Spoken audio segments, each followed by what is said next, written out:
കേരള സർവകലാശാലയിലെ സിൻഡിക്കേറ്റ് തെരഞ്ഞെടുപ്പിൽ വോട്ടെണ്ണാൻ ഹൈക്കോടതിയുടെ അനുമതി. മാറ്റിവെക്കാത്ത വോട്ടുകൾ എണ്ണി തുടങ്ങി. തർക്കമുള്ള 15 വോട്ടുകൾ എണ്ണരുതെന്നും കോടതി നിർദ്ദേശിച്ചു.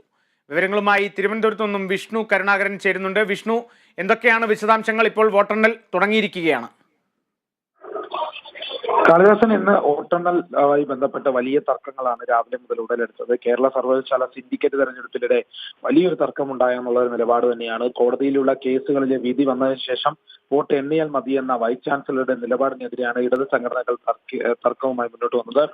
പിസിക്കെതിരായി SFI പ്രതിഷേധവും നടത്തി. അതിനിടയിൽ പോലീസുമായി നേരിയ തോതിൽ സംഘർഷമുണ്ടായിരുന്നു. ഏതായാലും ഇപ്പോൾ കോടതി ഇതിൽ ഇടപെട്ട് ഹൈക്കോടതി തന്നെ വോട്ടെണ്ണാൻ അനുമതി നൽകിയതോടെയാണ് പ്രതിഷേധം അവസാനിപ്പിച്ചത്. ആദ്യം 9 സീറ്റിലേക്കാണ് സിൻഡിക്കേറ്റ് തെരഞ്ഞെടുപ്പ് നടക്കുന്നത്. വോട്ടെണ്ണൽ ഇത് വേണമെന്ന് വോട്ടെണ്ണൽ ഇന്ന് തന്നെ വേണമെന്നാണ് ഇടത് അനുകൂല സംഘടനകളൊക്കെ അറിയിച്ചത്. അതിനെതിരെ VC എടുത്ത നടപടി കോടതി വിധി വന്നതിന് ശേഷം മാത്രം, പൂർണ്ണമായ ഒരു വിധിക്ക് ശേഷം, അന്തിമ വിധി വന്നതിന് ശേഷം മാത്രം വോട്ടെണ്ണിയാൽ മതിയെന്നാണ്. എന്നാൽ 15 വോട്ടുകൾ മാത്രം എണ്ണരുത് എന്നുള്ള നിലപാടാണ് കോടതി നേരത്തെ അറിയിച്ചിരുന്നത്. അതിനെ തുടർന്ന് 15 വോട്ടുകൾ മാറ്റിവെച്ച് മറ്റു വോട്ടുകൾ കൂടി എണ്ണണമെന്നുള്ള ഒരു തീരുമാനമാണ് ഇന്ന് എടുക്കാനിരുന്നത്. എന്നാൽ അതിനെ VC തടയിടുകയായിരുന്നു. VC പ്രത്യേകിച്ചും ഈ ABVP അതോടൊപ്പം തന്നെ BJP എന്നടക്കമുള്ള സംഘടനകൾക്ക് വേണ്ടി പ്രവർത്തിക്കുന്ന ആളാണെന്നടക്കമുള്ള ആരോപണങ്ങളാണ് ഉയർന്നു വന്നിരുന്നത്.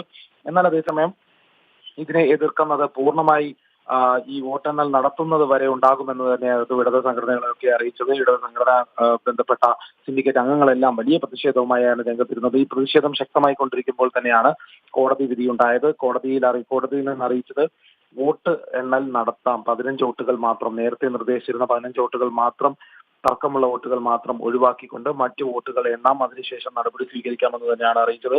അതിന്റെ അടിസ്ഥാനത്തിലാണ് ഇപ്പോൾ ഇവിടുത്തെ ഈ പ്രതിഷേധമെല്ലാം അവസാനിപ്പിച്ച് ഇപ്പോൾ വോട്ടെണ്ണൽ ആരംഭിച്ചിരിക്കുന്നത്. വോട്ടെണ്ണൽ ഇപ്പോൾ തുടരുകയാണ്. കാളിദാസൻ, തീർച്ചയായും അതേപോലെ തന്നെ വിഷ്ണു, ഈ ഒരു കോടതി തീരുമാനത്തോട് ഇടതു സംഘടനകൾ എങ്ങനെയാണ് പ്രതികരിക്കുന്നത്? നേരത്തെ തന്നെ ഈ കോടതിയുടെ വിധി നേരത്തെ ഉണ്ടായിരുന്നത് വെച്ച് തന്നെയാണ് ഇടത് സംഘടനകൾ അറിയിച്ചിരുന്നത്. ഇത്തരത്തിൽ കോടതിയുടെ അനുമതി ഉള്ളതാണ്. കോടതി വിധി എന്ന് പറയുന്നത് 15 വോട്ടുകൾ മാത്രം ഒഴിവാക്കിക്കൊണ്ട് ബാക്കിയുള്ളത് എണ്ണണമെന്ന് തന്നെയാണ്. അതുകൊണ്ട് തീർച്ചയായിട്ടും ഒരു പൂർണ്ണ വിശ്വാസം ഈ കോടതി ഭാഗത്തുനിന്ന് അനുകൂലമായി നടപടി ഉണ്ടാകുമെന്നുള്ള അനുകൂല നിലപാട് തന്നെ സ്വീകരിക്കുമെന്നുള്ള ഒരു വിശ്വാസം ഈ പാർട്ടി, ഈ പ്രവർത്തകരടക്കമുള്ളവർ അല്ലെങ്കിൽ ഈ സിൻഡിക്കേറ്റ് അംഗങ്ങൾക്കെല്ലാം ഉണ്ടായിരുന്നു. അതിന്റെ ഒരു ഉറപ്പിന്മേൽ തന്നെയാണ് പ്രതിഷേധം ശക്തമാക്കിയത്. അതിനുശേഷമാണ് കോടതിയിൽ നിന്ന് ഇത്തരത്തിലുള്ള നിലപാട് വന്നത്. അതുകൊണ്ട് 3 മണിക്ക് തന്നെ വോട്ട് എണ്ണി തുടങ്ങുമെന്ന് തന്നെയാണ് സിൻഡിക്കേറ്റ് അംഗങ്ങൾ ഉറപ്പ് നൽകിയത്. അതിനുശേഷമാണ് വോട്ടെണ്ണൽ ആരംഭിച്ചത്. ഇപ്പോൾ വോട്ടെണ്ണൽ പുരോഗമിക്കുന്നുണ്ട്. ഏതായാലും പൂർണ്ണമായും ഈ വോട്ടിൽ ഭൂരിഭാഗവും ഇടത് അനുകൂല അംഗങ്ങൾക്ക് തന്നെയായിരിക്കും ഗുണപ്പെടുന്നത്. അത്തരത്തിലുള്ള ഒരു സിൻഡിക്കേറ്റിലേക്കുള്ള ഈ അംഗങ്ങളെ തീരുമാനിക്കുന്നതും ആ ഒരു വോട്ടിന്റെ അടിസ്ഥാനത്തിൽ തന്നെയായിരിക്കും. വലിയൊരു വിജയ പ്രതീക്ഷയോടെ തന്നെയാണ് ഇപ്പോൾ, വളരെ സന്തോഷത്തോടെ തന്നെയാണ് കാര്യങ്ങൾ മുന്നോട്ട് പോകുന്നത്. ഏതായാലും സമരവും പ്രതിഷേധവും ഒക്കെ അവസാനിപ്പിച്ചിരിക്കുകയാണ്. കാളിദാസൻ, ശരി. കേരള സർവകലാശാലയിലെ സിൻഡിക്കേറ്റ് തെരഞ്ഞെടുപ്പിൽ വോട്ടെണ്ണൽ പുരോഗമിച്ചുകൊണ്ടിരിക്കുകയാണ്. വോട്ടെണ്ണാൻ ഹൈക്കോടതിയുടെ അനുമതി ലഭിച്ചിരിക്കുന്നു. മാറ്റിവെക്കാത്ത വോട്ടുകളും എണ്ണിത്തുടങ്ങി. തർക്കമുള്ള 15 വോട്ടുകൾ എണ്ണരുതെന്നും കോടതിയുടെ നിർദ്ദേശമുണ്ട്. വിവരങ്ങളാണ് വിഷ്ണു കരുണാകരൻ നൽകിയത്. ലോക്സഭയിൽ പ്രധാനമന്ത്രിക്കെതിരെ ആഞ്ഞടിച്ച് രാഹുൽ ഗാന്ധി. നരേന്ദ്രമോദിയെ മന്ത്രിമാർ പേടിക്കുന്നു, ഈ ഭയം ഭരണത്തെ ബാധിക്കുന്നുവെന്നും രാഹുൽ ഗാന്ധി പറഞ്ഞു. രാജ്യത്തിൻ്റേത് ചക്രവ്യൂഹത്തിൽ അകപ്പെട്ട അഭിമന്യുവിന്റെ അവസ്ഥയെന്നും രാഹുൽ ഗാന്ധി വിമർശിച്ചു.